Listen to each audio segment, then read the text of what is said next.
Cricket Pay Dispute Players Association slams Cricket Australia's David Peever over sabotage suggestion. The Australian Cricketers Association, ACA, has hit back at Cricket Australia, CA, Chairman David Peever, saying his intervention into the pay dispute has done nothing to further any progress in finding a resolution. Peever has written a column in the Australian newspaper, defending CA's approach to the pay negotiations and criticising the ACA for being reckless. Negotiations to resolve the impasse are continuing, with 230 cricketers out of contract, while doubt has been cast on upcoming tours of Bangladesh and India, as well as this summer's Ashes series. The imputation that the players and the ACA are sabotaging the game is wrong, the ACA said in a statement. The parties are at odds over CA's attempt to dismantle a fixed revenue sharing system of player payments, which has been in place for the last 2 decades.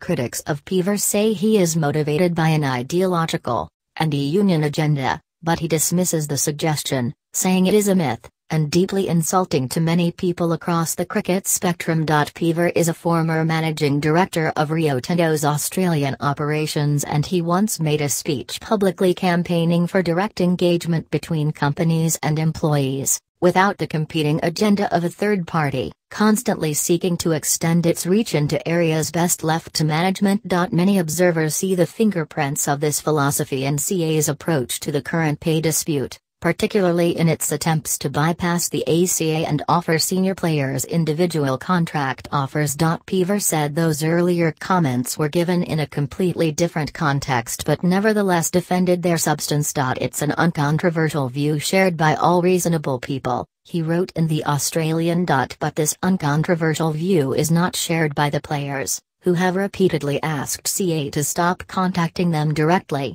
and instead go through the ACA. Peever also took aim at the association's PR strategy, describing it as a campaign of such sustained ferocity that anyone could be forgiven for thinking CA was proposing the reintroduction of slavery. ACA refused to apologize for holding CA to account. In its tone and message, Peever's column stands in sharp contrast to the narrative of the past week, where piecemeal progress had been reported from both the ACA and CA. CA Director Mark Taylor said on Tuesday compromise was needed on both sides, while CA Chief Executive James Sutherland and his ACA counterpart, Alistair Nicholson, came together for a face-to-face meeting earlier this week. Committed to the cause in cancelling the tour of South Africa, Australia's players have put the needs of the collective above their own and demonstrated their resolve. Against that background, the ACA said the timing of Peever's column was disappointing. While the bickering continues, domestic cricketers are continuing to train with their respective state squads.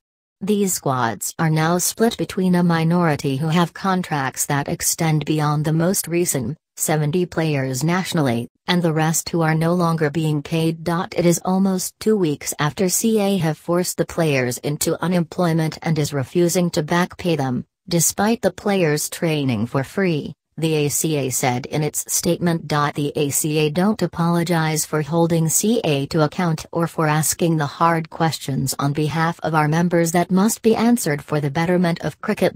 Some players have already sought assistance from the ACA's Player Hardship Fund, while others are considering part-time work outside of cricket.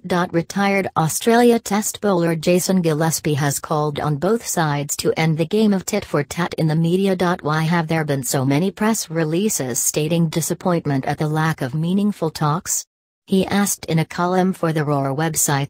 Gillespie was meant to be in South Africa coaching the Australia A team, before that tour became the first on-field casualty of the pay dispute.